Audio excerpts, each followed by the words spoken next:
क्या हुआ स्नेहा? तुम इतना उदास क्यों हो? अनिल,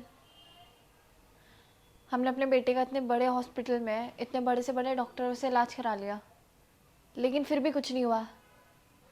क्या अब हमारा बेटा कभी अपने पैरों पर चल नहीं पाएगा?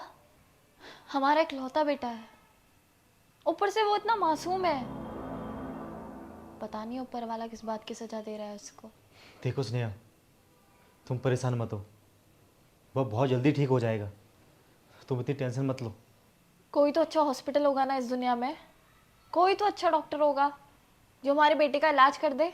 स्नेहा, मेरे पास ना एक आइडिया है। हाँ बताओ। क्यों ना हम अपने बच्चे को अनाथ आश्रम छोड़ दें? सारी परेशानी खत्म हो जाएगी, सारी टेंशन ही दूर हो जाएगी। क्या बोलती हो? तुम्हें शर्म नहीं आ रही? तुम कैसी बात कर रहे हो? तुम एक माँ को अपने बच्चे से दूर करने की बात कर रहे हो? शर्म आनी चाहिए तुम्हें। तुम्हें पता है मैं अपने बेटे से कितना प्यार करती हूँ। एक माँ की जान बसी होती है उसके बेटे में, लेकिन तुम ये बात कभी नहीं समझ पाओगे। सही कह रही हो स्नेहा, मैं ये बात कभी समझ नहीं पाऊंगा, लेकिन तुमने ये बात कितनी समझ ली? हम्म? क्या मतलब? मतलब ये कि तुम वो दिन याद करो जिस दिन तुमने मुझे मेरे माँ बाप से दूर कर दिया था। करो याद। देखो अनिल, मैं तुम्हारे बूढ़े माँ बाप के साथ इस घर में नहीं रह सकती। मुझे मेरा पर्सनल घर चाहिए। तुम्हारा दिमाग तो खराब नहीं हो गया स्नेहा? हाँ, मैं अपने माँ बाप का एक लौता बेटा हूँ। अरे अगर मैं भी ये घर छोड़ के चले गया तो मेरे बूढ़े माँ बाप को देखेगा कौन? अरे कौन उनकी सेवा करेगा? तो फिर उसके लिए भी मेरे पास एक ठिकाना है, तो तुम उन्हें वृद्धाश्रम छोड़ाओ। वहां बहुत बड़ा स्टाफ होता है, कोई ना कोई उनकी सेवा पानी कर ही देगा। स्नेहा, अपनी हद में रहो। मैं जीते जी अपने माँ बाप को वृद्धाश्रम छोड़ के भी नहीं आ सकता। और तुमने ये बात सोच भी कैसे ली? हाँ, हाँ तो फिर ठीक है, तुम्हें जो करना है तुम वो करो। मैं भी देखती हूँ वो इस घर में कैसे रहते हैं। ठीक है स्नेहा, सॉरी। प्लीज़ मेरे बूढ़े माँ बाप को तकलीफ मत दो। उन्हें अब इस उम्र में परेशान मत करो। तुम्हें अलग ही रहना है ना? ठीक है, तुम्हें अलग ही रहना है ना? मैं करता हूँ उनसे बात। मैं तुम्हारे लिए अलग घर देखता हूँ।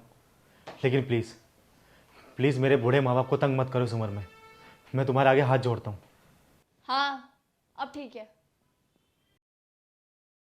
स्नेहा, बहुत बड़ी गलती करी है हमने अपने माँ बाप से दूर होकर, जिस गलती का प्रायश्चित हम इस जन्म में तो कभी नहीं कर पाएंगे। स्नेहा, माँ बाप से दूर होकर कोई भी औलाद सुकून से नहीं रह सकती। और तुम्हें पता है ये सब क्यों हुआ है? ये सब बस तुम्हारी वजह से हुआ है। तुमने मुझे मेरे माँ बाप से दूर कर दिया। तुमने तुमने मुझे मेरे माँ बाप से छीन लिया। जिस दिन से तुमने वो घर छोड़ा था ना, उस दिन से वो घर घर नहीं, बस चार दीवारी बन के रह गई है। वो माँ बाप वो माँ बाप उस चार दीवारी के अंदर सुकून से रह भी नहीं पा रहे होंगे। भले उन्होंने हमें बद्दुआ ना दी हो, लेकिन ऊपर वाला तो सब देख रहा है ना। और देखो, आज ऊपर वाले ने हमें उसी ही तकलीफ में डाल दिया है। जिस तरफ से हमारे माँ बाप को तड़पना पड़ा था ना, उसी तरह से आज हमें भी तड़पना पड़ रहा है। और हमारे किए की सज़ा किसको मिल रही है? हमारे बच्चे को।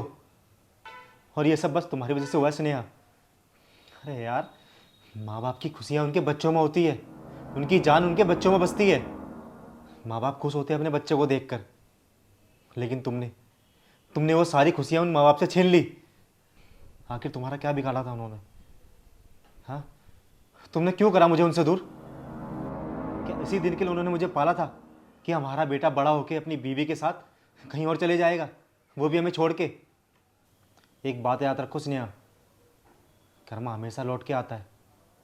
जैसे हमारे माँ बाप आज तकलीफ़ में है ना, अब पूरी ज़िंदगी हम भी उसी तकलीफ़ में रहेंगे।